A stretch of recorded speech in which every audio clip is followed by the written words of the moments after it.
Do you know any historical aspect for that? I often thought it so funny that the most serious things, and we take it so seriously. Yeah. Here's a man dressed in women's clothes with a wig on. Yeah.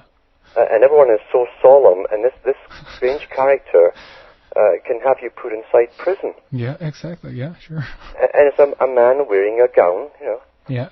A black gown with a wig on. Yeah. And we're supposed to obey this nonsense. Yeah. And we're not allowed to know why they even dress like that. It's a tremendous strain on the psyche to sit there and take that from. It truly is. Yeah. Oh my God. And then you have a sheriff of the court. Mm. The sheriff comes from Sharif, which is Egyptian. Mm-hmm. How did he get that name? Yeah. Sure. Yeah, that's right. Sharif. Yeah. Aren't there the leader of the pack, I guess, of some of the old more monastic, I think it's called, tribes within Islam, pre-Islam. I don't know. They were also called the sheriffs, isn't that right? Yeah. Yeah. Yeah. So there we go. That's. So yeah, we're living with all these strange things which no one wants to explain to you. The ones who dress like this and act like that and get these titles wear uniforms of one kind or another. Yeah. They're covered in symbols. They make you take an oath, even though they make sure that your own holy book of your country, whichever one you're in, will tell you to take no oath. Yeah. That's the rule. So they let you know that, then they tell you to take an oath and swear on a Bible. You're not supposed to swear on anything. But they do it, and you raise your hand. That means you have no standing in court. Yeah. Because you are pretending to be one of them as a Mason, and you're not one of them. You have no rights. It's all it's all a ritual, you know, to kind of, I guess, change the subject a little bit. Being the sign of the times, I guess, but I saw the movie Things to Come, of course, based on the H.G. Wells book. I guess the book is called The Shape of Things to Come. Yeah. And I think that the movie was released in 1936, of course, predicting the whole Second World War and stuff like this. But one thing that I found very interesting in the film was that the kind of the main character, the one who survived, those who still got the technology to build planes and so forth, they're build up their new world order, basically the new government with base in Basra in Iraq. Iraq, yeah. Yeah, and I've heard you mention this, that actually the new, as you said, the new plan for the, I guess, new world order or such is based out of the Middle East in the Iraq region. Would you like to talk more about that? Yeah, I mean, in that book, he talked about the war coming with Germany. He knew that. He talked about what would happen afterwards. Then he talked about the final war beginning in Basra. Now, the British troops were sent to Basra. That's the U.S. took the north, Iraq. Yeah. The British troops were sent right to Basra. And in H.G. Wells's book, he said that the policemen, who he also called the Freemasons of the air, the scientific elite, would build their bases for the world in Basra. Well, that's happening. That is the happening. U.S. and Britain are building massive bases there, which are permanent. They're going to be permanent bases, but they could literally go all over the world from there. H.G. Wells also had these police of the air, these scientific elite, spraying the airs above countries and gassing the people to make them submit. Yeah, the tremendous amounts of gas in there. Yeah. And so you have the same thing happening today with the spraying under the Open Skies Treaty. Yeah, yeah. Where there's actually doing it. Now, H.G. Wells was a propagandist, an official propagandist of the British government. And he did belong to the secret societies as well. And also, he was getting the information on the future from top professors from Cambridge and Oxford. His job was to write the story around it. Yeah. Kind of a Shakespeare-type character, writing on things to come, but basically do it in a fictional format at the time, I guess. That's right. Do you think that could help to kind of lead our way towards that point? More people... Yeah, everything is predictive programming. Yeah, exactly. When things come in through entertainment, our defenses are down, but the idea is left behind in our subconscious. And so when it actually comes into reality in your lifetime, because the idea is there, it seems fairly normal.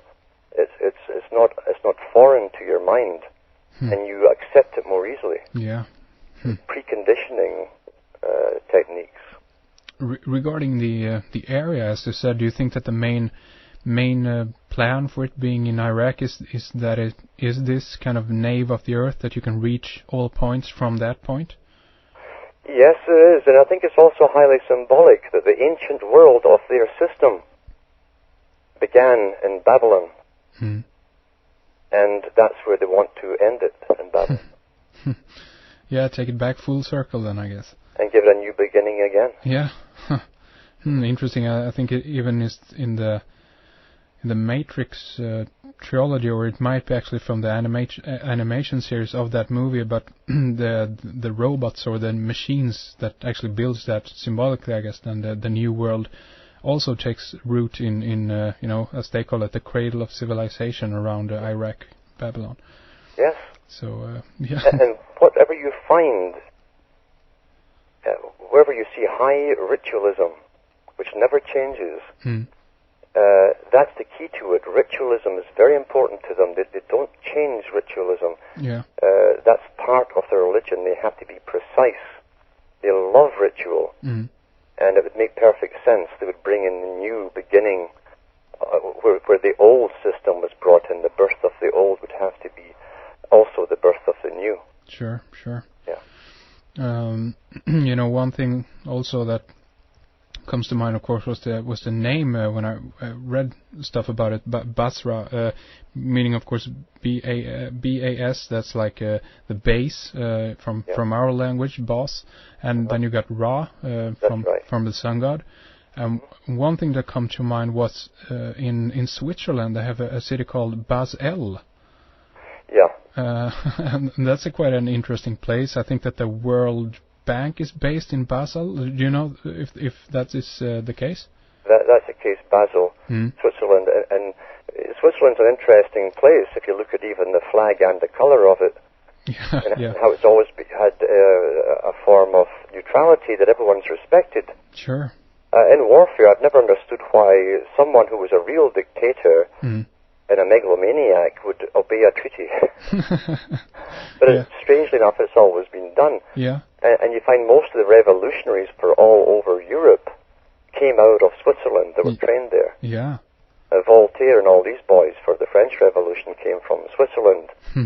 John Knox, that brought in the Presbyterian form of religion into Scotland, was given refuge in Switzerland, and all of the rest of them were too.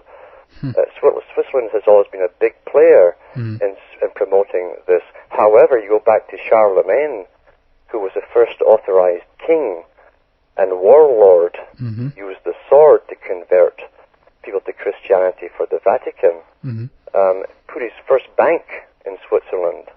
And this bank, this authorized, officially sanctioned bank of the Vatican, was put next to a river, which is still called the same name, but it's called the Bank of Zion. Ah, okay. The river is still called the River of Zion. Yeah. In Switzerland. And so Basel, if you take E-L, it depends how you spell it, I-L or E-L. E-L is the old Canaanite god. Exactly.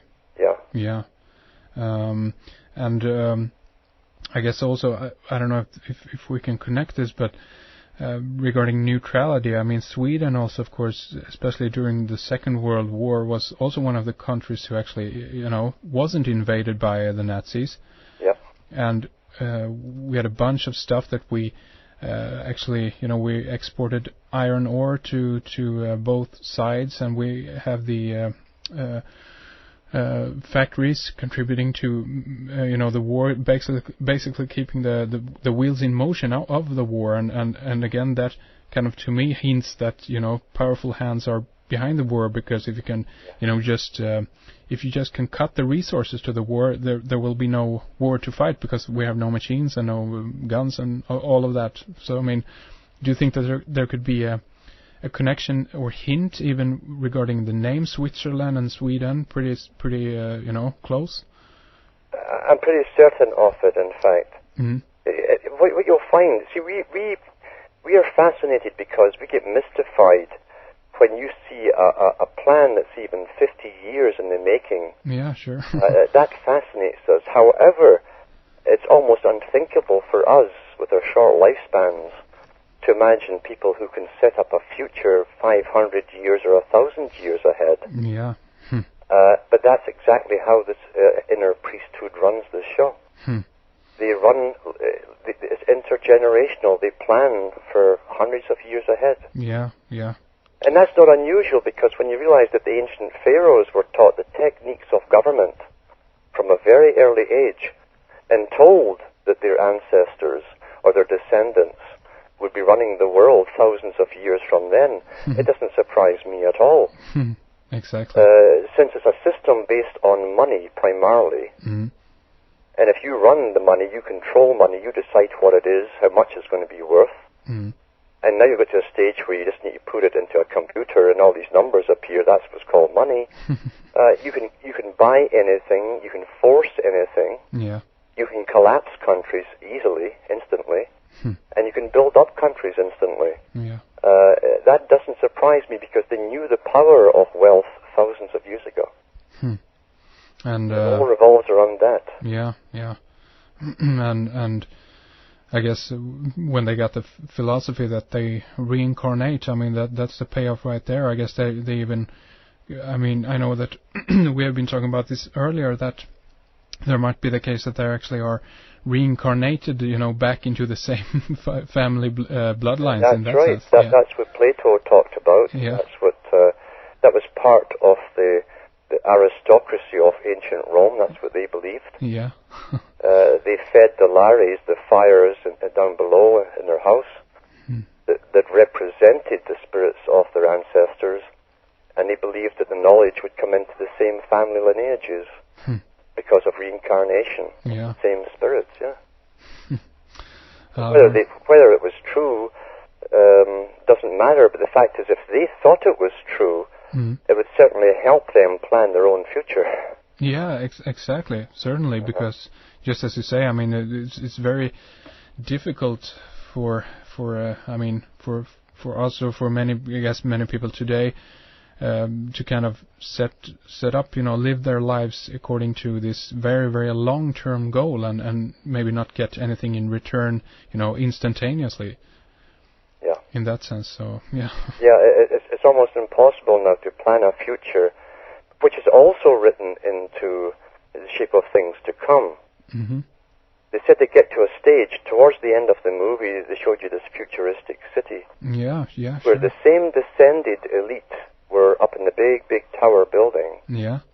And all the masses were down below, complaining because things were changing so fast in their culture and system, they had no normalcy to hang on to. And they said, please stop the changes, give us a rest. Yeah.